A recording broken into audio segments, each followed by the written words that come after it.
Good evening, good afternoon, good morning, depending on wherever you may be joining from. And welcome to this Quantum Pulse session that we conduct every month. We cover varied topics from deeply technical quantum physics related topics to topics that impact the industry. And today we have, and of course, policy related stuff as well. And today we have a very interesting and very pertinent topic. The focus is on responsible quantum. This topic is special for several reasons. The fact that we are having this discussion today in 2025 December is special because typically you would understand if you've been observing the industry in the AI space. While there were some conversations on AI that have been happening on responsible AI for a little longer, but the real impetus on this topic has come in very recently. And that sort of seems like a post facto situation. So when AI is already being deployed in a very big way across different kind of scenarios, we are now trying to look at how to use it responsibly after discovering how it has been used irresponsibly in certain cases, right? The beauty of having this conversation early on and the fact that there are people on this call who have been working in this area is that we are having this conversation right as the quantum science and technology is evolving. And this is a great time to be actually looking at the possibilities on what does it mean to use quantum responsibly. What does it mean? What does the term responsible mean, right? In the context of emerging technology, and how does it apply to quantum? What could be the various definitions of it? How does it apply to what we are doing? And what does it mean for the future? We are going to explore every aspect of it in today's conversation. And we are very fortunate to have people who are doing work in responsible technology, in responsible quantum. And, early on in the Quantum Pulse sessions, I realized that, if I were to do introductions for everybody, I would go all around the place in terms of being, doing the best introduction. So from the first session onwards, I have always asked the panelists to introduce themselves, especially in the context of the work that they're doing related to the topic that we are going to be discussing today. So my request to all of you, can you please introduce yourself, very brief introduction, and please give a little bit of context that you're doing with respect to the work that you're doing with respect to responsible quantum. So with that, Zeki, can I ask you to introduce yourself, please? Yeah, sure. And well, first of all, thank you a lot for this invitation, and thanks to the other panelists for being here and the audience as well. So I'm Zeki. I'm currently a researcher in the Karlsruhe Institute of Technology at ETAS, the Institute for Technology Assessment and Systems Analysis in Germany. So my background is in physics. But then I followed with a science and technology policy studies program. So I usually joke that I'm a physicist by training, social scientist by choice. And yeah, we primarily work on like technology assessment for quantum technologies, which also includes like responsible technology development aspects, like ethical, legal, social aspects. We do some landscaping work, we do some policy, development work, and basically doing some, research on how to develop these technologies more responsibly. And also we organize a lot of events. So Great, thank you yeah, so much. thank And you. Mohan, over to you. Yep, thanks, Reena. Hello, everyone. My name is Mohan Barwal Chetri.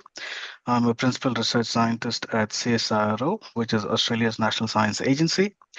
And within CSIRO, I'm a member of the Cybersecurity and Quantum Systems group. So you sort of understand the area that we're working in, cybersecurity and quantum. More specifically, I'm sort of looking at the human-centric cybersecurity, looking at the intersection of humans, AI, emerging tech, and how that impacts cybersecurity. I guess in the context of my participation in this session, currently we are sort of involved in a project with Reina that's looking at developing foundational principles for responsible quantum innovation in the Asia Pacific region. So this is through funding from the DFAT, Australian government. Prior to that, I've sort of done some work within CSIRO looking at quantum readiness in Australia. So looking at how organizations are preparing themselves for the quantum future. We've also looked at the impact of quantum computing on cybersecurity and how professionals in the cybersecurity domain and in the quantum technology field uh, look at these risks and implications for the future. So I guess that's why I'm in this conversation. I guess just sort of going back to what Rina said at the introduction, with AI, sort of responsible AI being sort of like being forced upon us once the technology became mainstream. I think I'm also part of that bandwagon. I sort of do some work around responsible AI as well. So particularly looking at the use of frontier AI technologies in critical infrastructure. So looking forward to the conversation. Great. Thank you, Mohan. And Clarissa, over to you. Hey, thank you, Rina, and thanks for the invitation. So my name is Clarissa Ailing Lee. You can call me Clarissa Lee. I am at Monash University, the Malaysian campus, at the School of Business there in the management department. So I actually kind of like Zaki, I also kind of started in physics, but unlike him, I did not do a PhD in physics. But I did do a PhD where I did work with physics, if that makes sense. So my PhD dissertation literally was looking at novelty and discovery in high energy particle physics. And I think from that time, I mean, when I was an undergrad, I've always been interested in quantum physics, but at that point in time, I didn't quite understand what quantum physics was as a physics major, which was ironic.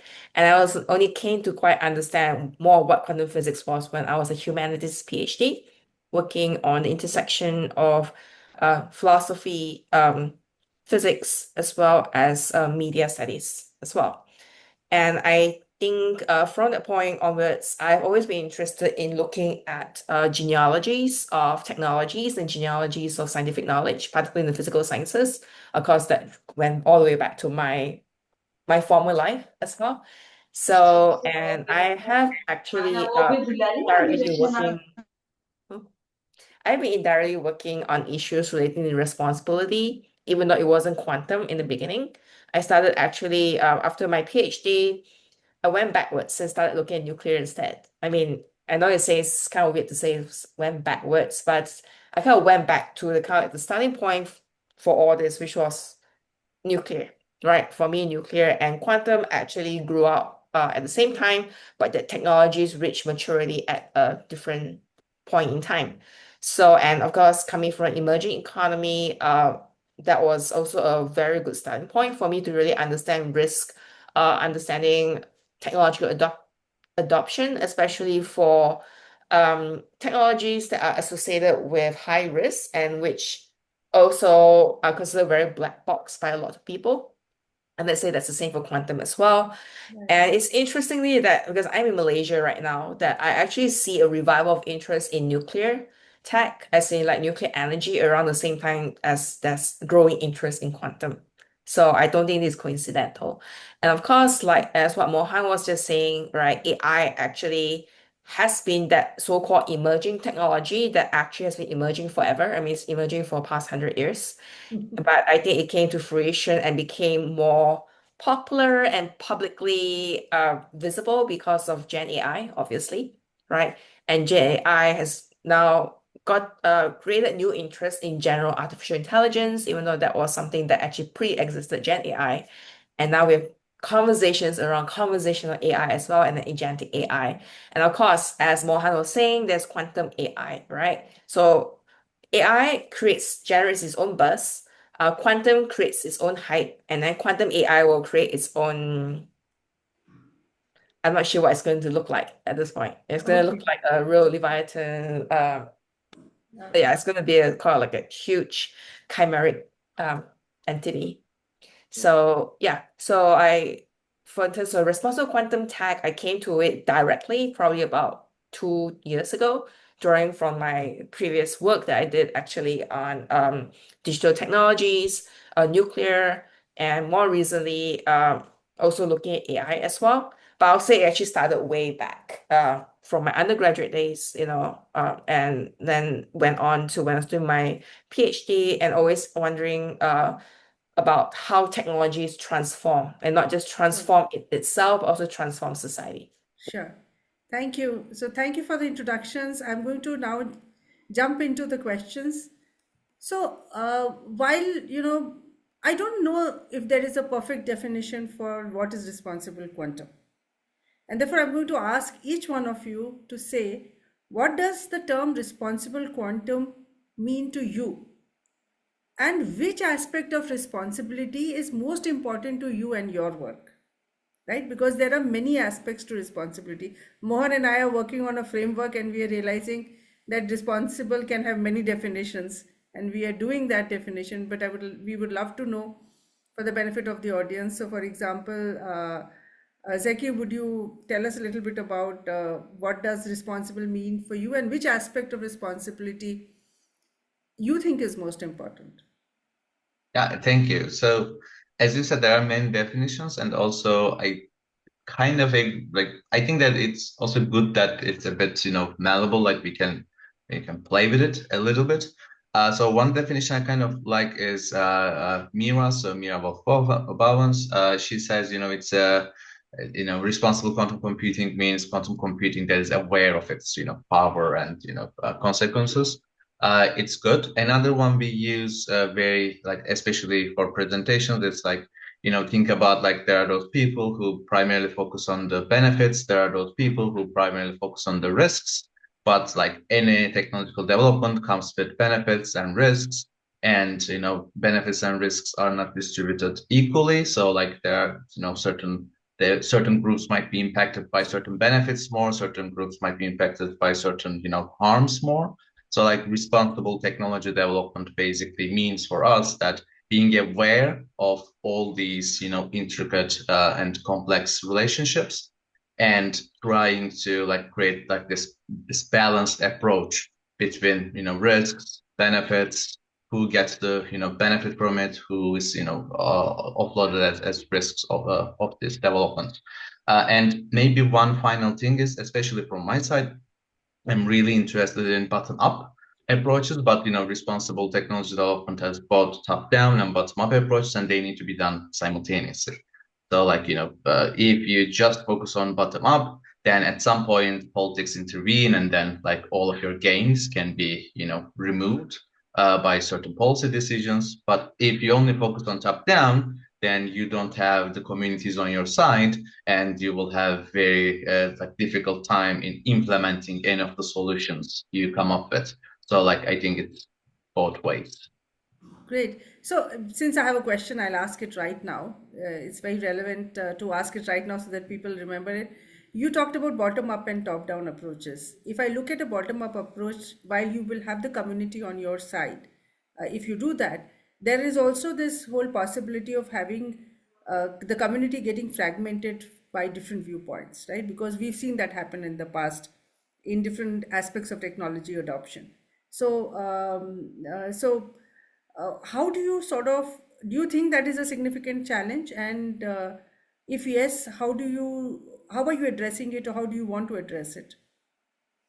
I mean, that's a very good point. And so one thing I think we need to accept that there will be different opinions and different approaches. And like I don't think it's realistic to expect like a consensus, like a community-wide consensus on what is right and what is not. But the really like the responsible approach is trying to like progress towards a relatively common good or common understanding, or like through a deliberation process, that even though we might not agree with everything with other people are doing in the community, like if we are more or less feeling that they are doing it from a more like responsible perspective, then I think we shouldn't try to stop each other, let's say, or to try to like come on the top. But yeah, this is a general issue with, especially with like deliberative democratic systems. Like there needs to be deliberation between different points of view and opinions, because that is also how you basically. Oh, we have a whiteboard. Cool. That is also how you basically understand what your approach is missing, because if you primarily focus on your approach and your normative structure and your ideas, then you can't really see your shortcomings. Okay, great. Thank you for that. And Clarissa, what is your definition of responsibility, given that you come from a very unique background and a different approach for responsible emerging tech, not just quantum? It would be great to hear from you as well. Yeah, thanks for the question. Actually, this was the question I started asking myself a whole lot more when I started to work explicitly on quantum responsible quantum tech, because it actually got me thinking about all the work I've actually done before that have resonance of responsibility, but I've never actually framed them as such, right? Because I've always been interested in risk in technologies. So when I talk about risk, right, what is the responsibility around risk and who holds the responsibility around risk? So responsibility, and I remember because recently, actually about 3 months ago, wow, I can't believe it's actually more than 3 months ago now. It's almost 6 months ago when I actually did a training for a hackathon where I have to bring responsible quantum tech as a module for the participants. And I remember I was doing it with somebody else, and I remember the sort of struggle I had trying to figure out what to put into that module, because I realized that because people who work in the area come from very many different disciplines, right? So if you ask a philosopher, ethicist, they will have a very different idea of what responsibility is, and I think Zaki already partially answered that, the definition for that. And if you're actually asking a person who is doing policy, they will also have a very different idea of what responsibility is, because their idea is not so much about what is responsibility, but who are they responsible to, right? And then if you're actually asking a scientist, and I do work quite closely with scientists. In fact, recently I was involved with um I don't want to say too much because it's still not yet announced. I was involved with the development of a project with some physicists. And for them, the idea of responsibility, yes, is ethics, but it's also more about how would their work impact society. And however way you want to phrase that impact is literally for them, it's just semantic, right? They don't really care, but they do care about what it means for, you know, what it means for the long-term impact of their work in terms of funding they will get, as well in terms of how the public and those who are not from within the, let's say, quantum community, how will they receive that work? So that is also another form of responsibility as well, in sense of caring about public perception and also caring about the impact and receptivity of one's work on the public. So that's that. And of course, a lot of this goes back also to values and beliefs, right? So, for instance, there are people who believe that technology should only have a particular role in society and should not exceed that role. Whereas there are others who may decide that let's see what happens. Let's not constrain what technology can do. I mean, recently, Donald Trump issued an executive order to, in a way, suppress the possibility of 50 states from having anything to say about development of AI, right? So, and we wonder what that will actually also mean when it comes to quantum. And do we actually put this in the same category or in the same level when we talk about, oh, what does that mean for responsibility in AI when there is such an executive order? Whereas in quantum, yes, there are people who are looking at regulations, looking at legislation, looking at policies already at this point, and there are discussions at higher level. But in terms of how is that even supposed to look like for them, they don't really know yet, because a lot of legislations around AI were retroactive. They were done after the fact, right? When they have an idea how it's going to look like and what the impact is. Whereas the quantum, there's an attempt to do a preemptive strike. But it's also a little bit difficult because I would say there's also a lot of secrecy around developments of quantum tech, probably way more than AI, because it's so driven a lot by governments and the military, right? I mean, both particular fields of technology have their own forms of secrecy and confidentiality, but operating in a very different way. So Right. then we have export controls, which is supposed to be a form of responsibility, but then by enacting that, right, as supposed safeguards, how are we responsible to the people who then lose access Right. to the knowledge? Sure. So So yeah, so Clarissa, these I'll are, come back to you. I think I'll yeah, come back to you because those are interesting topics. They are more deep dive topics, so we'll come back to those. And I yeah. think you described a whole range of responsibilities, and I think what you brought forward is a very important aspect of what does it mean for each stakeholder, and it really looks very different for each stakeholder, and especially when people are specialists in certain areas, their view tends to be very focused, very myopic from that perspective. And I think that creates so many different perspectives of what responsibility can mean.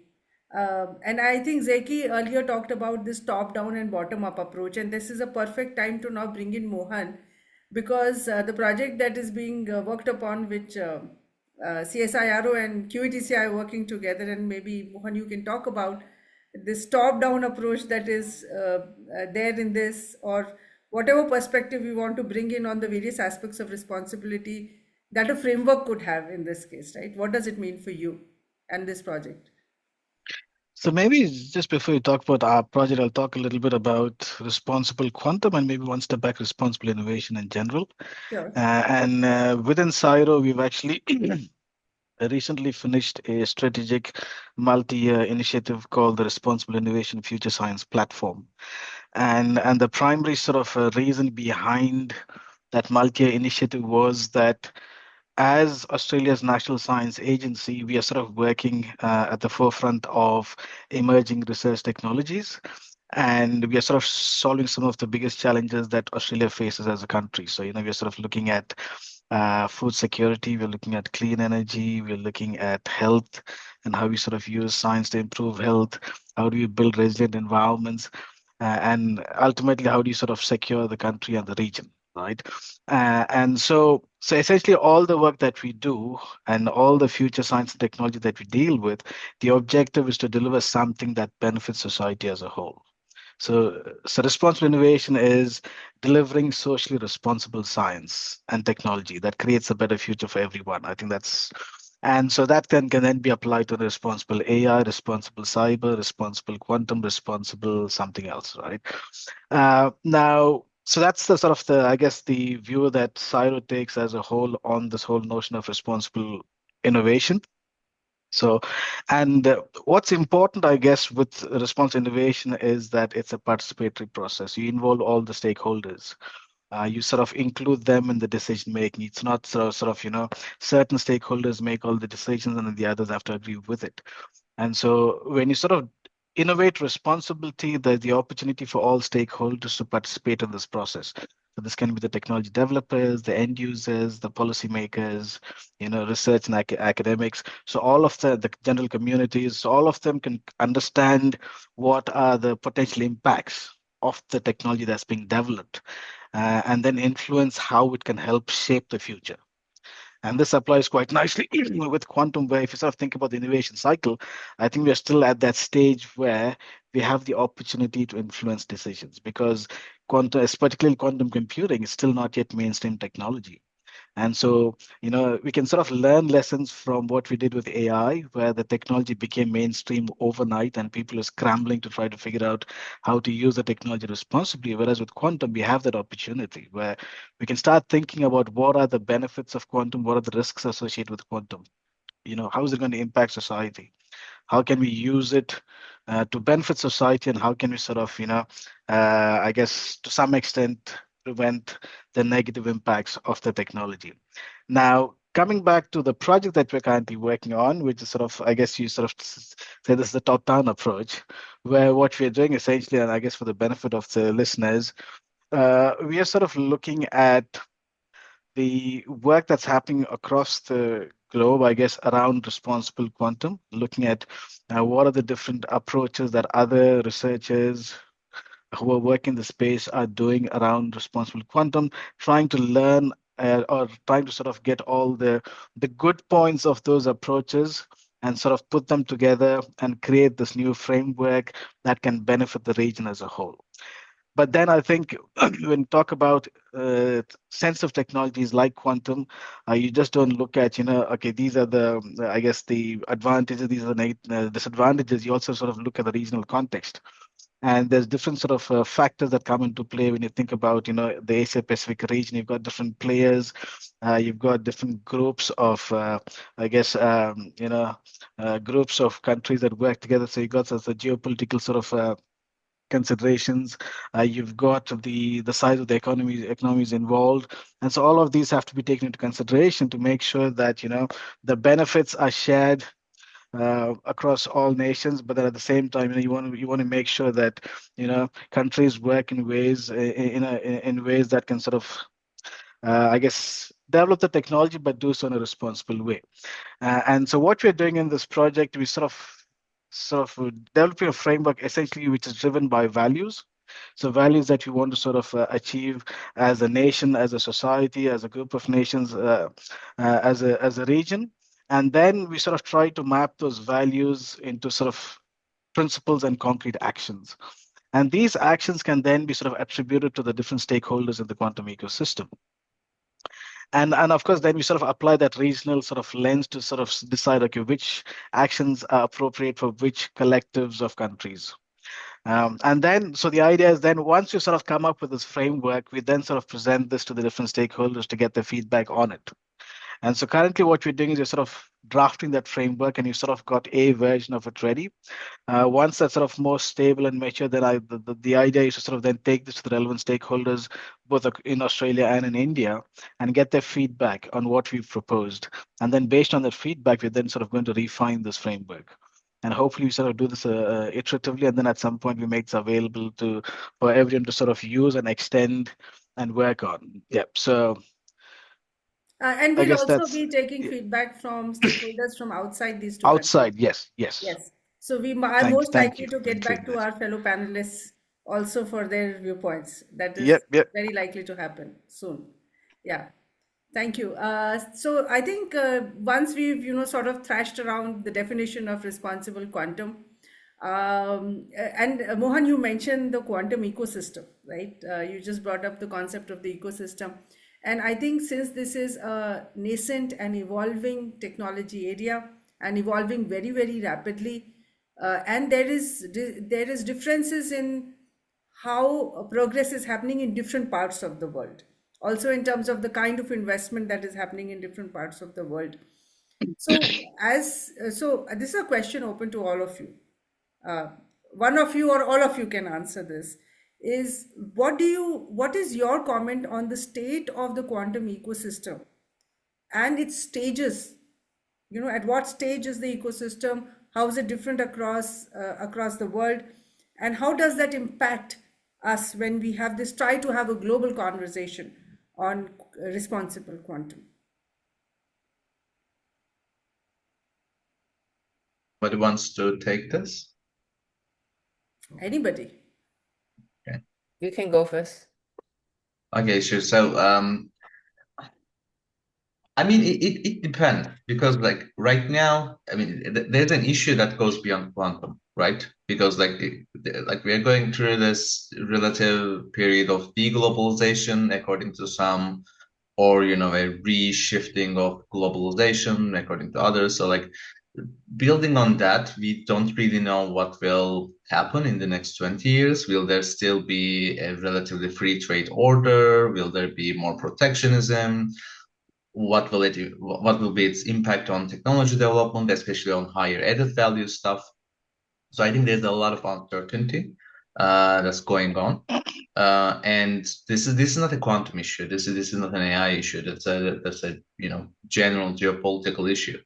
Within that, I think in the quantum field there are two main trends. One is there's huge public support because there's an expectation that it will bring some economic prosperity, and it will create jobs, it will create higher value added products. And the second is there's this general fear of missing out, but not only on the economic aspect, but there's a lot of expectation that these are new technologies, these are powerful technologies, there will definitely be something for cybersecurity, there will definitely be something for in the sensing field, in warfare, in infrastructure defense, those kind of things. And I mean there's a bit hype around those things, because like if you actually do the technical analysis, it's not going to be super revolutionary, at least in the near term. But there's also a lot of truth in that, because like we don't really know what will these technologies lead to, because these are they're opening up technological opportunity spaces, and we will maybe be able to explore them, maybe not, depending on our luck and R&D infrastructures. But yeah, I think like the general two trends are like there's this economic perspective and there's this more security and national capability or sovereignty perspective. And like anyone who is doing responsible quantum needs to acknowledge both of them. And sometimes they come up with like conflicting policy recommendations, let's say. And like this is what Mohammed was saying, like you have to be participatory and open to all the stakeholders and work on deliberating between, I don't know, the priorities of the security stakeholders versus the industry stakeholders versus the civil society. Sure, sure. Any other thoughts on this? I can probably comment on this and sort of more sort of presenting the view within Australia. I think in Australia, we have quite a vibrant quantum ecosystem, I would say. So I think Australia has been on the front foot in terms of releasing the National Quantum Strategy in 2023, explicitly capturing responsible and inclusive development as one of the core themes in the strategy. So if you look at the strategy, I think theme 5 is basically around inclusive development. And one of the action items they've listed there is the development of principles for responsible and inclusive development and adoption of quantum technology. So which aligns very nicely with the project that we're working on. Uh, and then, so obviously, so you've got the government that's sort of quite active in promoting research and innovation in the quantum space. I'm not sure how many of you have heard of this, but the Australian government has invested quite heavily in a company called PsiQuantum, close to $1 billion, and with the hope that they'll sort of develop the first commercial quantum computer. So there's big investment there. There's a lot of startups based in Australia that are looking at the different quantum technologies. I think from a research perspective, the Australian Research Council funds quite heavily a lot of research into quantum technologies. Now, CSIRO itself is quite actively working in the space. So obviously, I sort of look at the responsible angle of quantum, but then there are other sort of researchers within my group and across other sort of research units that look at developing the technology itself, both for example, in quantum sensing, we do a lot of work. With quantum computing, we're sort of looking at quantum machine learning. So I think Clarissa mentioned quantum plus AI. So that's something that we look at as well. Our focus is on cybersecurity, which means that we are looking at sort of post-quantum crypto. So that's a big deal. Although sort of not directly sort of on the working on the technology, but I think PQC is quite active. In Australia, the official recommendation is that organizations migrate to post-quantum crypto by 2030. So we've actually set a deadline for that. I think Quantum Australia is like the organization that's responsible for bringing together the different stakeholders in the Australian quantum ecosystem. So they play quite an active role in bringing together government, academia, industry. So we have the annual Quantum Australia conference that's been running for the past 3-4 years.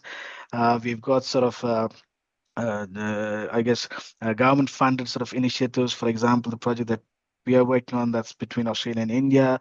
We've got sort of similar arrangements with Singapore. I think we're starting to sort of do that with South Korea and Japan.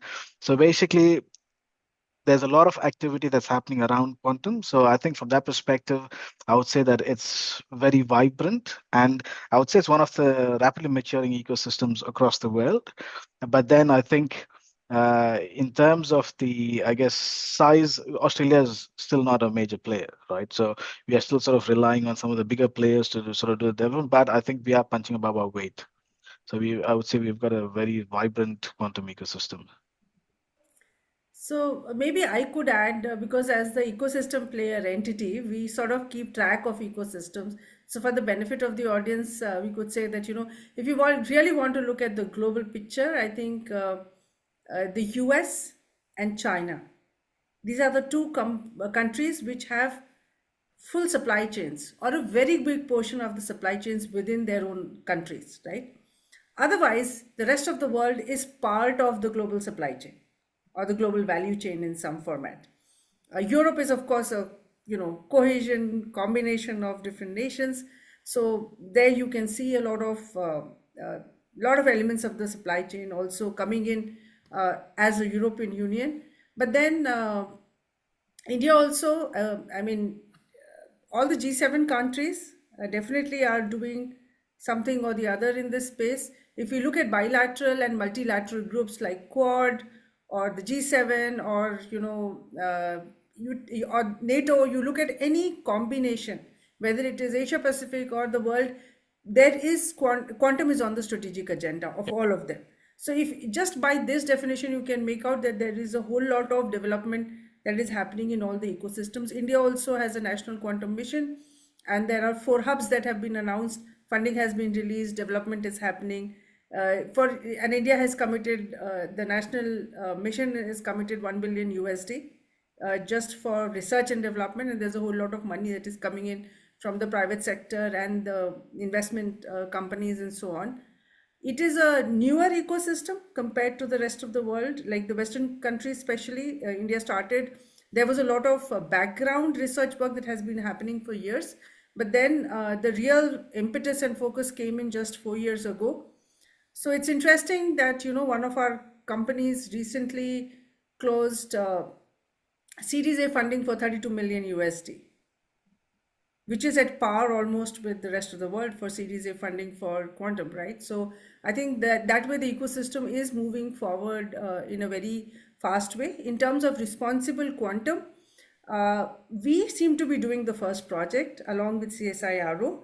But having said that, if you look at our National Quantum Mission, or you look at the National Roadmap for Quantum, which is prepared by Niti Aayog, or if you look at the state level strategy documents, almost all of them talk about responsible and ethical use of quantum. So the policy framework has been set, or the policy intent has been set, frameworks are being developed right now. So I feel that, unlike AI, I think this conversation in India also is happening way early compared to AI, and that seems like a positive sign. Having said that, I find that the topic is a little too complex. And I'm an engineer and I like to break down systems to their smallest level so that I can understand how is it going to be implemented. And that's where it really bothers me. And I think these systems tend to break down. And it's not true just for quantum.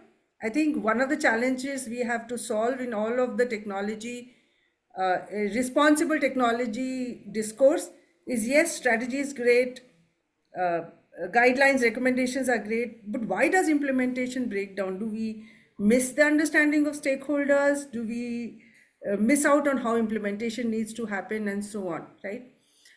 So in fact, in line with this, maybe I'm going to ask the next question. Actually, I will actually have just one quick comment Yeah, sure. regarding the ecosystem is just to complement what Zaki and Mohan has said. Because I'm in the business school, so obviously I'm also watching the business ecosystem. And it's very interesting that within the business world, a lot of the fears or even focus is actually around this idea of the Q day. And Q day is actually associated with quantum security. Actually, it's not even the whole range of quantum, but it's about quantum security. And there's a lot of these conversations tend to kind of circulate around, but no one actually quite know what exactly is this Q day. It's similar to, when people were talking about the millennium, right? 2000 and what was going to happen, the clock's going to go to zero and everything is going to be a disaster. And I think this same kind of fear mongering is actually happening a lot in the finance circle. I was recently in a fintech festival in Singapore and there were like a lot of talks around quantum. I didn't attend all of them, but I attended a few, and a lot of the conversations circle around this same idea of the Q day. And in terms of like the quantum startup system, there is actually a quantum startup ecosystem, but there's also a lot of quantum hype startup ecosystem in the sense that there are companies that use the hype on quantum to not to say to pretend, but to kind of hype out what they do when they're actually not really quite doing anything. And even for emerging technology, I would say quantum is still pretty much at the incremental stage. So if you actually look at a lot of the papers that are published, I do that a lot because of the work that I'm actually doing right now, trying to, for instance, looking at how quantum is used to solve so-called wicked problems in sustainability, right? It's like particularly in energy and climate. A lot of the publications around these issues are pretty much incremental. Not to say that incremental is bad, but it actually also points to the fact that there's no real major breakthrough at this point in time. So, and I would say that within there's a lot of talk, there's a lot of not to say fear, but anxiety, and there's also a lot of future talking when it comes to quantum, all right, within in the business space and also in the policy space. But I kind of feel that a lot of it actually sometimes circle around around ignorance way more than actually about what's really happening. Yeah, just wanted to say that.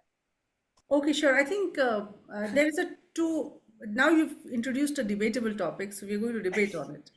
Because I'm right now in Mumbai, and just before this meeting, in the morning, I was actually talking to a group of CISOs, Chief Information Security Officers, from the banking and financial services and insurance sector. And the conversation that I was telling them was, is that when people say that it's a myth, that this is a hype or it's a myth, actually we do disservice. And I'll tell you why I'm saying that. In order to understand the impact of D-Day, even if it is whether it is 5 years from now or 10 years from now, there is a concept called risk exposure, which is used by insurance people and people who do risk management. And that term actually means that risk exposure is, the higher the risk exposure, the more you need to act on it, the more the urgency to act on it. And risk exposure is actually equal to the probability of the risk happening multiplied by the impact of the risk. So even if your probability is 10% in the next 2 years or 3 years, and the probability becomes 80% only in 10 years' time, the impact usually for every nation, if you include all its industries, all its critical infrastructure of the D-Day happening, is in trillions of dollars. So that means that the risk exposure is extremely high. And decisions for, so the question is, when we're talking about whole sectors, whole industries, there is a lot of confusion in the ecosystem which comes in because people sometimes just think of the perspective, is this really likely to happen in the next 2 years or 5 years? But the conversation that needs to happen is about the risk exposure. And if the risk exposure is already high, even if it's a 10% probability, that means that there is a need to invest in it and actually act paranoid about it, right? So this is where I think your views and my views are slightly different on it. And I'm one of those people who does the fear mongering, by the way, for this, because I'm very worried about it.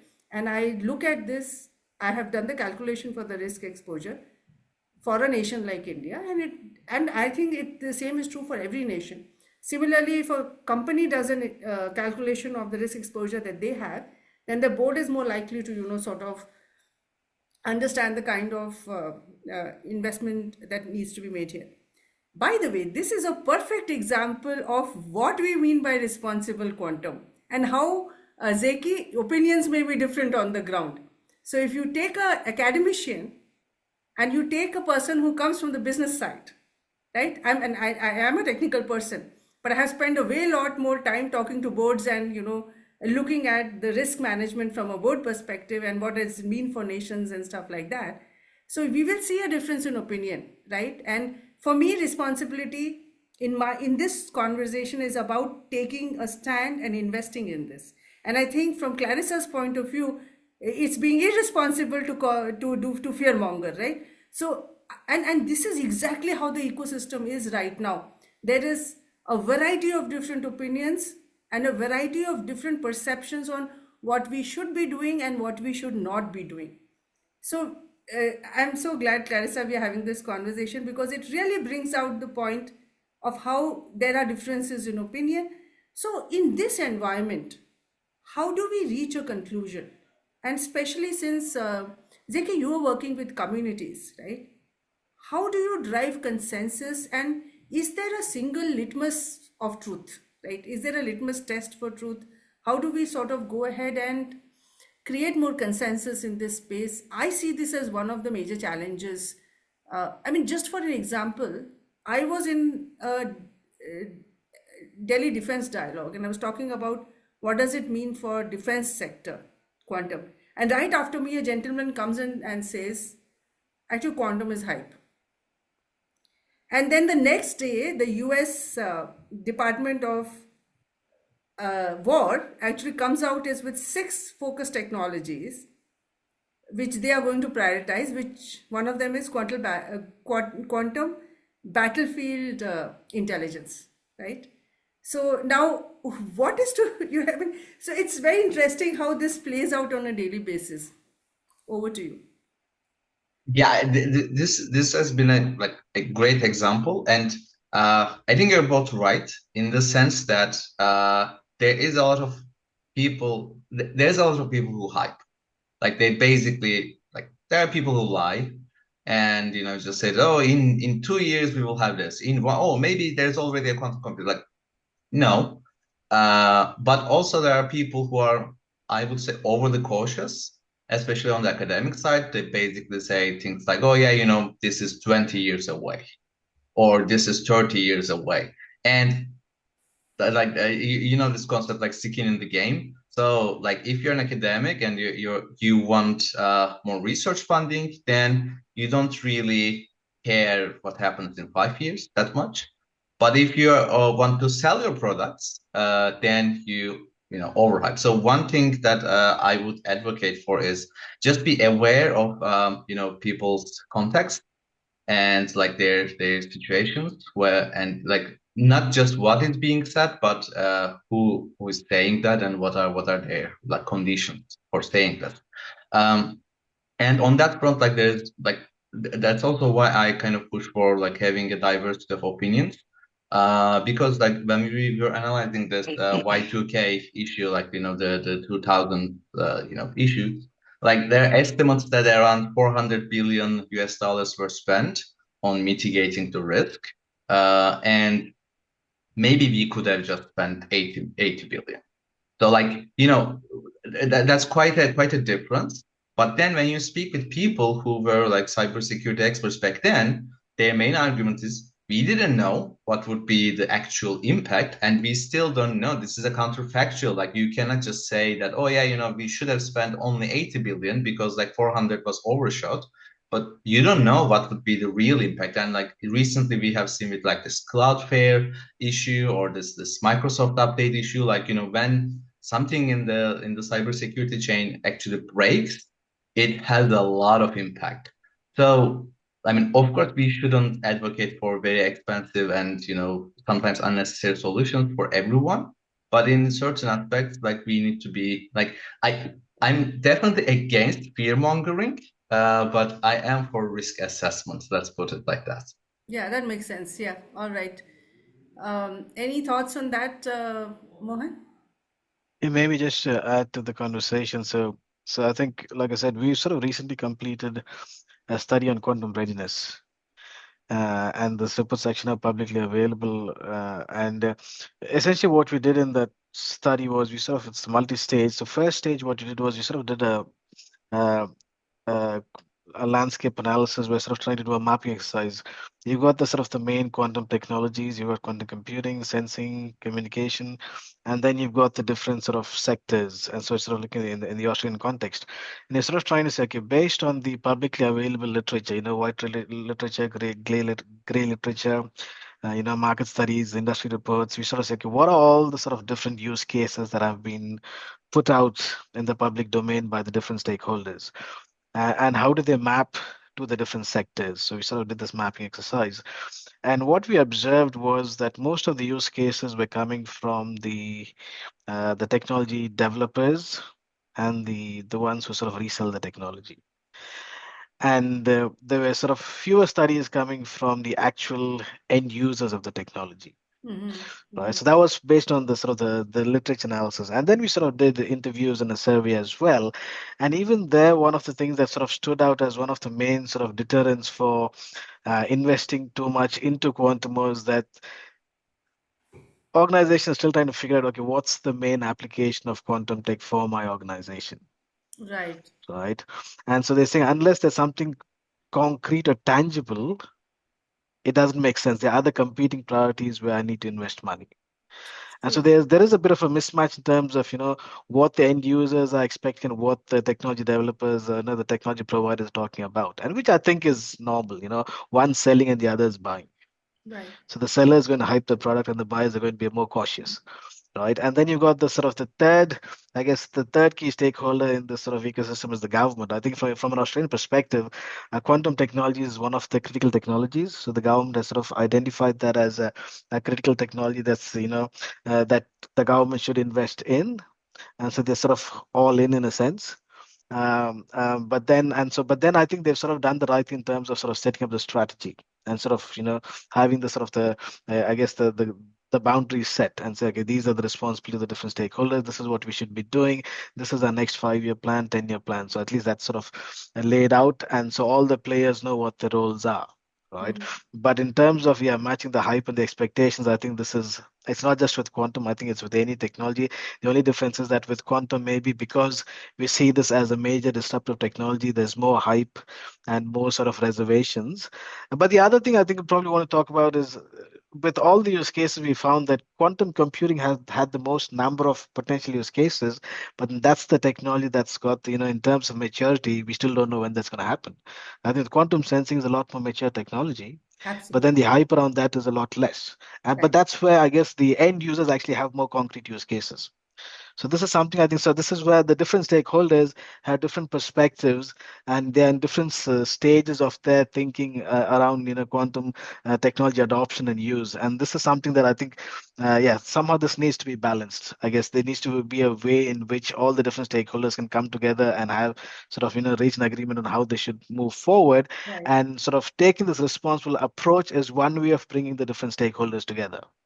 I think so. I actually feel from what you just said and what Zeki said is that that's why entities like QETCI, people who are don't have a vested interest in on either side but are responsible for the ecosystem actually have a role to play.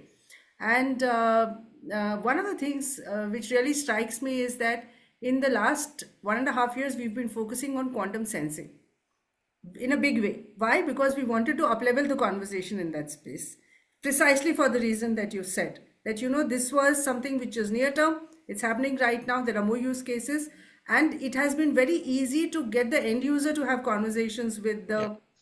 with the people who are developing the technology, so that fast track development can happen, right? And so we've been driving the conversation. So this is the role that ecosystem entities can do, is to actually catalyze the ecosystem in areas which are more likely to be useful for everyone, right, in the near term or in the midterm and things like that.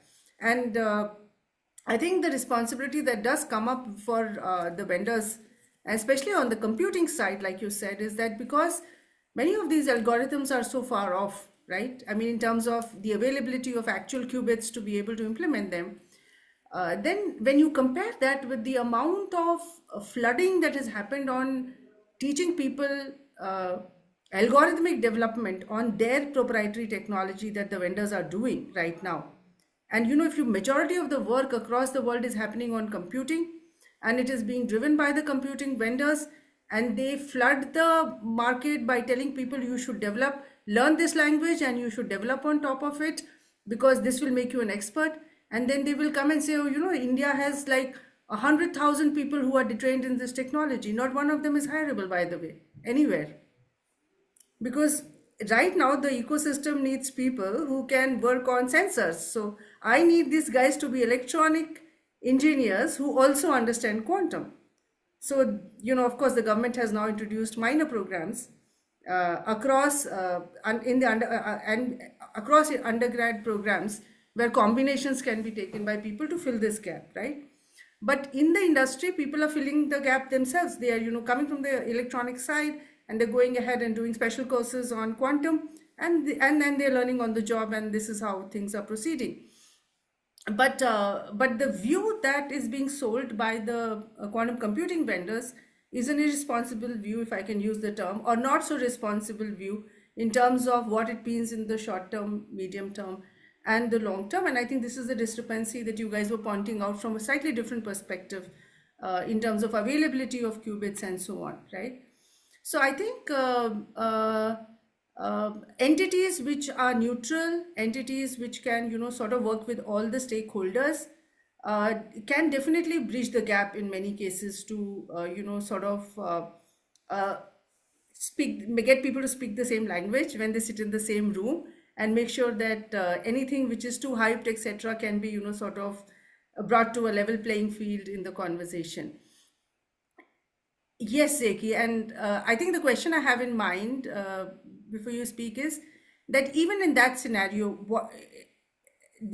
talking about responsible quantum in terms of ethical quantum is a whole different nuance, right? So please say what you have to say, and then we want to talk a little bit about what does ethical quantum mean. Yeah, thanks. And so I just want to build up on what you said. So in the field of technology assessment in general, like SDS as well, we use the term honest broker. So basically acting as an honest broker between different stakeholder groups. But also it is quite, I mean, at least for me, it is quite important to not frame oneself as a neutral actor, but also do some self-reflexive assessment of, okay, what is our role within the ecosystem? Because we have a role in the ecosystem. So like we are not, people who are coming from outside and trying to, just make it responsible or something. So like I'm not sure, like neutral, like especially from an SDS point of view, neutral has some not really great connotations, let's say. So like, an honest broker, Okay, like okay. like an So by actor that neutral, brings, right, by neutral, I mean not having leanings towards the interest of any yeah, single yeah. party. That's what I But we meant, also right? have our own interests, right? So Which like, is, yeah, of course. yeah, Our interest is the ecosystem. Ideally, that's what it should be now. yeah. Because if you look at our mission statement, it is to enable and accelerate the quantum ecosystem in a particular region, right? Now, within that region, the various stakeholders have different interests. So when I said neutral, our role theoretically is supposed to be not leaning towards any one type of stakeholder, but look at the interests of all of them. Having said that, we are all human beings, and how do prejudices come into picture, and the psychology of it all will obviously open up a lot of other questions. But I just meant it in that context. But I like the definition that you talked about, the honest broker. I think that is probably a good way to call it out. That should be the aim. I agree. Yeah, it's not my word. It's very common. Like there's a book about it. Like it's a very common thing in the policy, world. Sure. So now coming to ethical quantum, whenever we are talking about responsible or ethical quantum, for any dual use technology, all the harmful usage actually happens in the when the dual use comes into the picture, right? Which is, the military applications of it. However, when we are discussing responsible quantum across the world, the conversation is only happening by the rest of the stakeholders, right? So isn't this a little bit of an ironical situation? And how can we really say that we are focusing on responsible technology if the conversation does not even go towards the military applications? I mean, maybe I can start because like I kind of disagree that because these discussions are also happening in the military domain as well. Like I just left a NATO STO meeting to come here, and then I will go back there after this panel. So these are happening, but what we understand from ethical is a bit different in the defense and security domain. And I know this is being recorded, but just let me give you an example. At one of the discussions with like there was a Ukrainian delegation, and we were discussing about these topics, and then somebody from their side said, "Oh, ethics gets you killed." So then you can discuss, okay, is it really the case? Like, should we be so pacifist that at some point you don't have the weapons and the other side do, and then like you suffer for it?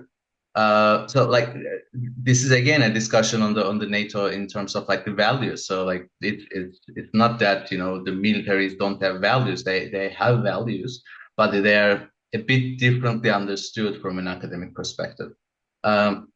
That's why I kind of tried to emphasize on the previous comment I made about like, they are also stakeholders, like the They are. security stakeholders. Yeah, we should include them, but we should be very vigilant against securitization, because securitization is basically when the priorities of the security stakeholders just become, overly dominant over priorities of everyone else, which shouldn't happen, because security is, although it's a very important value and it's a very important thing to have, it's just one of the things we should aspire to.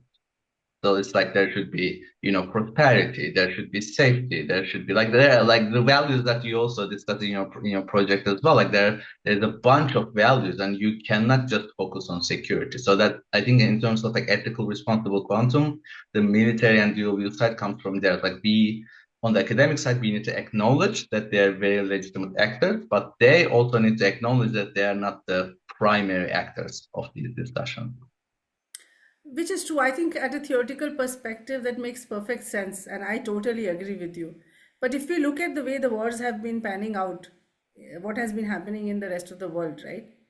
For the first time, we are in a situation where the battlefield is civilian areas, right? Like, and so many civilian casualties are happening on a regular basis. Where is the conversation on ethics going to land us anyway?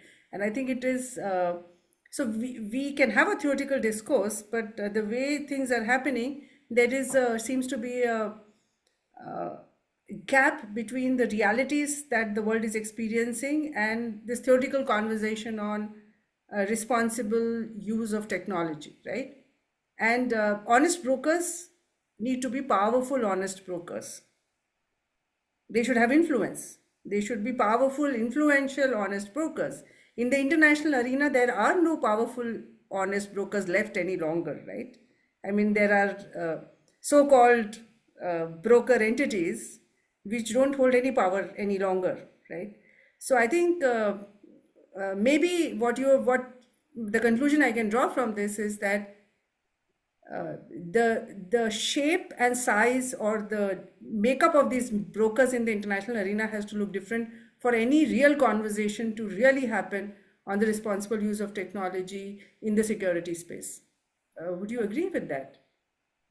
I actually have something to add to the dual use since we're on the point on securitization, because I've been looking at dual use for quite a while. As I say, I started my career as an academic actually looking at nuclear technologies in the civilian use of nuclear technologies, right? And of course, I was also looking at the attempt to adopt nuclear energy in emerging economies, and how a lot of these are usually accompanied by discourse around dual use, right? And then the idea of non-proliferation, all this actually borrowed from the Cold War era, and also borrow very heavily from presumption of what is securitization, which is also itself its own theory in political science and IR, if you want to go that route, which also has a sort of like a very Eurocentric perspective as well. So, and I feel even dual use itself is actually came out from this binary understanding of the good actor versus the bad actor. But the question is, who is the bad actor?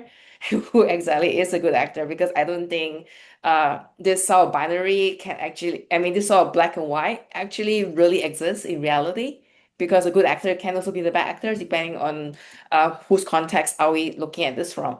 And I think there's also actually already a crazy number of work in literature that is also pushing back against this framing of dual use when it comes to looking at emerging technology, particularly for quantum, because it's a little bit too binary.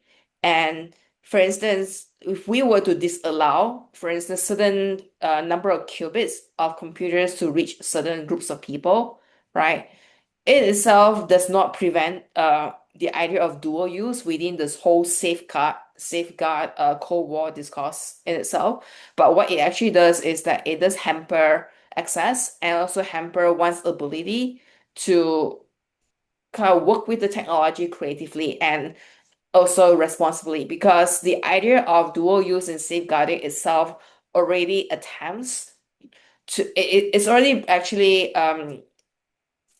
it actually comes from the perspective of distrust, that you do not trust the other person, you do not trust the other party, and so you want to preempt whatever harm you think they're doing, right? But the thing is that we never really have those conversations as to what the harm actually looks like and what exactly is the harm. It's I a lot agree of with this you. are hypothetical, and so a lot of it's also very theoretical, and a lot of it's also premised on certain policymakers who have like a probably high level view of the world, seeing things that are disaggregated from the ground, and for them, they view harm as such, which is very different from what the public and the civilian actually will view harm as. So I feel like we need to have a different vocabulary for talking about security rather than the usual dual use safeguard approach. This is something that I actually had brought up actually much earlier last year because I feel like the old Cold War vocabulary itself, even taking into consideration military interest in quantum tech itself, actually does a disservice to firstly the technology and also to the possibilities of the technology. And the difference I think between quantum and nuclear or even AI is that there's actually a lot of activism on the ground, right? And activism itself comes from different groups of people, which include also the physicists themselves and the technologies themselves, who actually want to have a more open approach to understanding the technology because for them, a transparent approach actually is one of the best way to cultivate against harm. Which is what the cybersecurity domain does, because there we seem to have a lot more collaboration. Of course, there is hidden agendas as well, but then there is so much collaboration happening when it comes to cybersecurity across the world that, and there is a lot of openness that comes in that space, which we do not see in any of the other technologies, because that probably happens that while cybersecurity is also being weaponized, it is never really talked about as a dual use technology. And I totally agree with you on the fact that it's not a binary problem. And the more important thing is that there is no conversation that is happening on what is the conversation on the other side, on the so-called dual use, is not really being spread out because it makes people uncomfortable. But the moment you start having conversations, solutions are likely to emerge. I feel that that is the responsible way to look at it, to have that conversation. The other angle which I got from what you were saying is that when we look at dual use of technology, policymakers who look at it from a very high level perspective, they tend to create more of these, what should I say, these export controls on stuff which should not even be under export control. And there is a lot of opportunity for collaboration, for openness in this space. But almost everything that, even if it remotely seems like under the category of so-called dual use, completely the entire supply chain gets into this whole export control basis, and it actually hinders the development of technology. It hinders academic and research collaboration as well as other forms of collaboration between companies to fast track this technology so that it is more easily available to people for a lot of other use cases which are for the benefit of mankind overall, right? So we've spoken a lot on this, Mohan. You've been listening very carefully on this, and I'm also thinking that there's so much for us to take forward. We'll need a decoding session between our teams to actually leverage all of this. But what are your thoughts right now on some of these aspects of responsibility? I think I'm just trying to think of what's the best way to phrase the response. So one view is I think defense is one of the end users of the technology. So similar to the different sectors like manufacturing and telecoms and defense is also a sector, and so I think they have their own use cases, and there are conversations happening between the technology developers and the technology users. Defense does fund a fair bit of research in this space. So I think, and I guess sort of if you apply the responsible innovation lens, I think defense will probably say that security is one of the most responsible, one of the values that they're looking at. And so what's a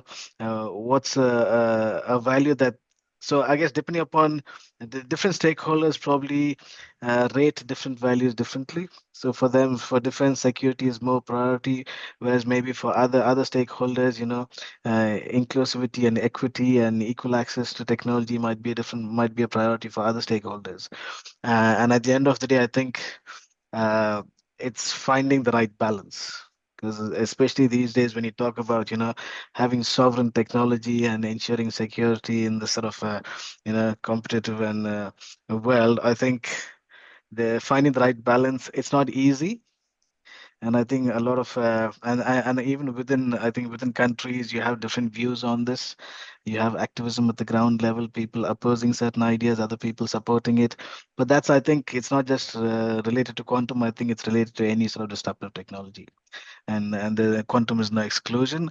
But I think at the end of the day, uh, as long for me, I think as a researcher, I sort of take the view that the primary benefit has to be for society. So anything that you do has to improve quality of life, right? And so if the solutions you are developing that contribute to that, then I think you sort of it's a major sort of tick for me. But then at the same time, I think it's uh, undeniable that security is a concern. It's a growing concern. I think, Reena, you talked about more, greater collaboration in cybersecurity, but I think you sort of read the conversations happening in the defense sector, then cyber is the fifth domain these days. Yes, it is. Right, Yeah. it is. So I think even in cyber, now you sort of need to think about who you're collaborating with. You can't just freely exchange ideas, right? So I think we are moving towards that whether we like it or not, right?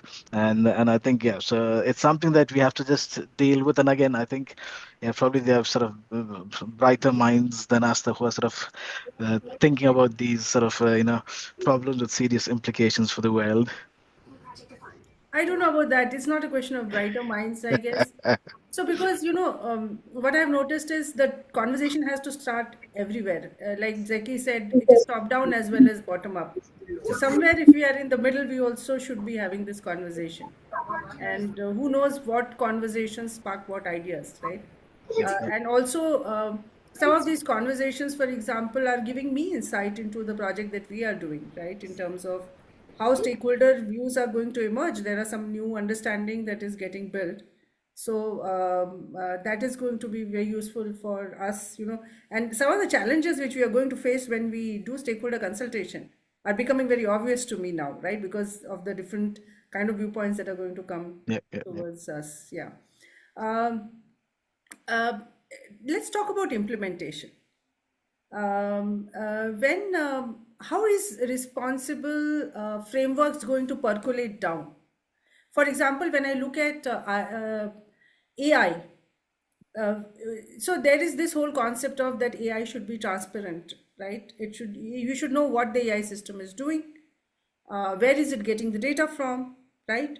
Repeatability, you should be able to go back, and auditability should be there in some format and stuff like that. So many principles are there, and when you look at some of the translation of those principles, when you're developing a product, those are very clearly defined as to what should you be doing, how should you be. Then the architects break it down, and companies actually set up certain principles for their architecture and coding, which translates from the high level principles down to exactly what a coder needs to do to be able to work on those systems, right? This is very clear on the software side. Now there is a lot of conversation happening on when you combine hardware and software. What do robots need to do? Do you need to have the three laws of Asimov, or what do you need to do? So I think that's the next level conversation. But at least there is some roadmap to the kind of conversations that need to happen there. I would say that there are some suspect areas also where it's not so clear. But when I look at quantum overall, this area looks a little bit lot more confusing in terms of understanding the principles at a high level, yes, but how do we how do we break it down to the level where people can use it? And maybe the conversation is difficult right now because we are in very early stages of technology. Is that so? What would you say, Clarissa, on this? It's me, my turn. Okay. I probably will start with a little anecdote because, as I mentioned, in the business school, and one of the courses I teaching there actually is social entrepreneurship. And when teaching a class in social entrepreneurship, one of the things that I do have to teach my students is that how do you translate an idea? Like, how do you go from ideation phase to the implementation phase? And how do you even get to implement something at least at the minimally viable level if you are, for instance, not sure in terms of what resources you would have? to even launch it in the big scale? Like, how are you going to decide on the scalability of the idea that you have? And the idea obviously could be a technology. Well, if you want to go by STS definition of technology, almost everything is actually a technology, right? And then how do you, within the idea is how do you ensure when implementing it that it's actually desirable, it's viable, and it's also feasible? So something that may be technologically feasible may not necessarily be sustainable, which means it's not really viable. And it might also not be desirable. And this actually goes back to the stakeholders again. So the question for it is like, how do you actually fulfill these three criteria when you're actually implementing something that is primarily still at the prototype stage? And for a lot of startups, they tend to work with a lot of prototype level technologies and objects, right? So I would say that there is actually no hard and fast rule to how you actually do the implementation beyond, I think, be able to create a sort of like a strategy that is iterative in nature. And as Zaki said, that's also very participatory as well. So you're not just iterating for yourself, because even like in social entrepreneurship, the other stakeholder is actually the supposed society, the community that's supposed to benefit from the product or the service. And I would say for quantum tech, it's a combination of both. It's a product and it's also a service, because it will sell its products to industries that will actually turn that product into a service that will flow back into the members of the public, which could also include obviously the people who created the products in the first place, right? Right. So I would say in terms of implementation itself, is firstly knowing what is desirable in terms of does it actually, for instance, advance justice? Does it actually involves the equity as well and inclusivity in terms of not only some people could access that technology, and then in terms of viability, what does it take to keep it viable? Is it going to be a big sink in terms of financial resources? Who can actually afford that? And I think the Right. reason why we have so many different levels of readiness and even difference of roadmaps or even countries with no roadmaps, actually a lot of it goes back to the idea of viability, because a lot of them will start with viability before they even decide whether desirable or Affordable or not. feasible, Yeah, right? yeah, yeah. At, All at right. that point in Yeah. time. So I would say that the one starting point is actually to consider what is the lowest denominator. Like if you have to implement, if you want to implement quantum technology the next day, right? Where would be the best starting point that is also the most accessible? But of course, you cannot impose this across the board. Obviously, there are some definitely who are already more ready, and there's some who probably had the prototype sitting on the lab for a long time waiting to launch, right? But the thing is, yeah, so it becomes a sort of arm race. And so the question is, when we want to talk about being responsible, does that mean we want to ensure equality? Because that's probably not going to be possible. I'm going to ensure equivalence, because that's also not going to be possible. So then probably the thing will be like to have diversity, right? So certain countries may be able to, or certain regions may be able to implement some parts of the technology better because of their very specific situation, which may not necessarily have anything to do with finances only or Right, the right. number of So I think human resource if available. I'm, I think if we, these are all great points, and I think the conversation is still at the principles level, right? So this Yeah, is what I'm saying. I think it's maybe too early to get into, oh, sorry, I don't know how I raised my own. raised my hand. So basically, it is too early to probably have a conversation around yeah, on and the use case specific, what is responsible in a specific use case and yeah, so on, right? Mohan, any thoughts on that? I think you exactly said what I was going to say, because unless you have clarity around how you're going to use the technology, you can't think about what the potential impacts are going to be, Hmm. right? And one of the challenges I think, and this is what we sort of observe through our studies, is that we talk about a lot of these different sort of potential use cases, Mm-hmm. but they aren't actual concrete use cases where organizations or industries are willing to invest today. They're sort of like a wait and see mode in a sense, the end users. And so, unless you have clarity around what these use cases are and how they can impact the different stakeholders Mm-hmm. in the ecosystem, I think you can't then sort of go from your values and principles to actual concrete actions. Now, the one thing that can be done, and I think it's sort of, at least in Australia, it's sort of starting to happen, is the different stakeholders starting to talk a bit more seriously about these use cases, and then trying to identify which are the most relevant use cases for a given sector, and what are the sort of the impacts that the technology will have on the different stakeholders. So that's a conversation that's beginning, but again, I think at this stage it's very early. So I think the next step after a framework could be to actually look at use cases and and the impact. Zeki, yes, please, over to you. I was anyway going to now come to you for your Yeah, thanks. I mean, I definitely agree with what was said, but also one thing, even though I use like responsible quantum technologies as a cover, like it's not all the same thing. Like computing is different from communication, it's different from sensing. Their timelines are different, their impact areas are different, their implementation plans are different, and their like importance is also different. For example, one thing we noticed is as these quantum sensors become more mature, they basically drop the word quantum in it, and then they just sell it as sensors.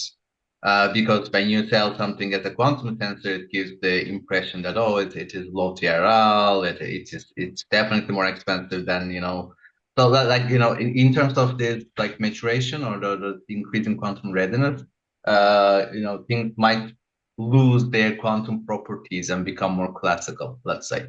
But in terms of use case, I definitely agree. Like, to assess the actual impact, we need actual use cases in the end. And I am not entirely sure whether like general responsible quantum frameworks would apply to all the different use cases in all the different sectors, in all the different technologies. So maybe we need to increase the specificity of our analysis when it comes to that. So like at least for now, I think responsible quantum is more about the ecosystem, because like the ecosystem is the same, but their like implementation of these use cases in different sectors, it will divert quite a bit when TRLs increase and like there is market adoption. Yeah, absolutely. I think that is a perfect way to close this discussion and open it up for Q&A, because what we've arrived at is that yes, there's a lot of work happening at from a framework perspective.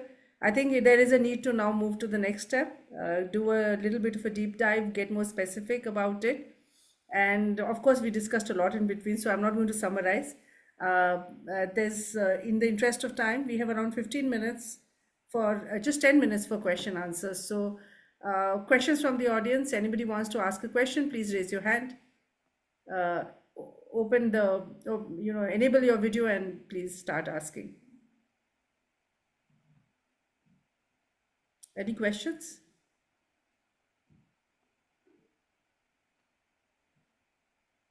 We were very comprehensive, so like there are no questions. Or there's a lot to think about for people. Maybe while the people are thinking about the next question, I just sort of add to the sort of the most recent conversation. It's around, where do we start and how do we sort of operationalize responsible values and principles? And I think this is something that in our discussions, we've been talking about. Okay, it's one thing to have, a framework with high level values and principles, but then unless you can sort of implement that, operationalize that, then the value of the framework gets limited. But then the question is, okay, so you can map these values to actions, but then these actions don't apply equally to all stakeholders. Right. And so Right. we have So stakeholder specific application. yeah. So you got stakeholder specific, and then you've got the sort of the use case specific. So even with stakeholders, they are then sort of they are involved in certain specific use cases, and depending on the use case, your role and your responsibility might change. And so I think we need to sort of look at the use case, the stakeholder involvement in the use case. I think that this is something that we need to sort of think a bit more carefully about. I think while we are sort of developing the framework and sort of going from This could be action the from next project. principles to actions. Yep. Yeah. Yeah, I actually want to point out something about the use cases as well, because we know that this is the International Year of Quantum Science and Tech, and of course, it's coming to an end this month.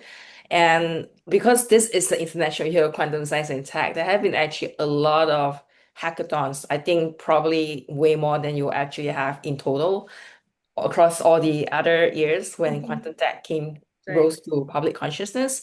And it'll be interesting actually to see what happened to all the use cases they were developed. Because the interesting thing about the hackathons is that they actually involve a lot of people who were not originally from the quantum community. When I say quantum community, I also include engineers and computer scientists as well, not just the physicists. So, and obviously because they are from these other groups, right, other with different backgrounds, different expertise, will be like, how would their input to the use cases actually be different than if it were just had been the technical people who were doing it?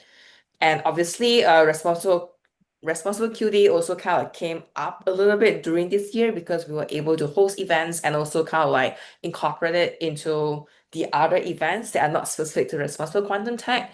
So yes, I think what is a responsible thing to do actually would be to go and look at all the use cases that were proposed, right, at the varying levels and see what can actually be done with those, as opposed to reinventing the wheel again and again. Right. I totally agree with you on that. Sure. Any last thoughts? Because there seem to be no other questions. Any last thoughts? If not, then I would wrap this up by saying that it was, I think, thank you everyone. Thank you to the panelists. This was a very, very insightful discussion. And for once, it was very insightful, I believe, for all of us as well, because of the different viewpoints that came in from the panel itself. And I hope it was insightful and useful to all the participants. I'm sure it is. And one way to let you know, it would be great, since there are no questions coming this time, do let us know what you want to. Some reminder is there. So, what you want, from us in the future for quantum pulse sessions. How did you find this session? Would you be interested in going in more detail? If you have any questions which come up in your mind after the discussion as you're mulling over it, or if you're watching this, the recording, please come back to us. And in the meantime, I think Chaitanya has a question. Please go ahead and ask the question. Hi, everyone. Thanks, Reena, for the opportunity. Very engaging session, a lot of insights to think about. Thanks for this. One quick question from my side is that how would, availability of mineral resources, say like helium-3 and helium-4 in the case of superconducting, or rubidium and cesium in the case of neutral atom and trapped ions, and so is the case with the diamonds in NV centers. It's getting synthetic, but however, so I just wanted to understand these dynamics, availability of resources. How will it test the resilience of countries or institutions to uphold the responsible quantum? I just wanted to pick your thoughts. Thanks for the opportunity. Maybe I can very quickly reply on this, because this is actually a topic that is kind of discussed sometimes in terms of the conflict mineral. Because I think it was tantalum that, like you can actually use it to build better qubits in certain cases, but then it's classified as conflict mineral in certain parts of the world. So yeah, that's an issue, and proper and transparent supply chains, it's definitely needed. It's a lot of work, but it is not only needed just for responsible quantum stuff, but also like resilience, sovereignty, cost tracking, all the good stuff. So it is costly in terms of especially building the infrastructures, because especially if you're building it from scratch, then like it needs a lot of work. But yeah, there's also benefits to it. So I think we will see more, adoption of these more like transparent supply chain, structures. And I think you're also located in the Netherlands, right? Because the Dutch have some really good reports on like tracking all the inputs of different quantum systems, and like where the bottlenecks and what kind of actions can be taken there. I just want to say, in terms of helium, I don't think there's an issue yet, and probably there won't be for quite a while, because that helium is still quite abundant. But yeah, at some point, if it is going to be a very widespread technology, we need to start thinking about it. But a lot of the cooling systems, they're almost closed cycle. So like the loss of helium is very, very low. I think Chaitanya is also referring to the fact that right now, the geopolitical play out that is happening is that access to these minerals is being restricted by countries to other countries, and the whole tariff play out is also opening up conversations around restrictions of supply chain, right? Especially from these minerals perspective, and this seems to be the, what should I say, that access to minerals is becoming like the trump card for, or rather, what do you call it? Like, it's like that special card you have that, you can play with it and get, more things aligned to you geopolitically. That's what is happening. And so the play out or the conversation here is out of the hands from the technology or the supply chain arena to nation states, and what does geopolitics mean. So I think, I don't know how to answer your question, Chaitanya, but in my opinion, right now that conversation is at a completely different level. I don't think driving responsible quantum conversation is going to have an impact on that. Thank you so much. This was a great discussion. Thank you. A lot of learning, I'm sure, for everyone. And thank you for the audience for definitely, this is such a topic that all the people who are here are deeply interested in the topic. That's why they are here. And hence there's a smaller number, but more quality. Thank you very much. All right. Bye. And Thank you very much. Bye-bye. thank you for the invite. Thank you, everyone. Okay.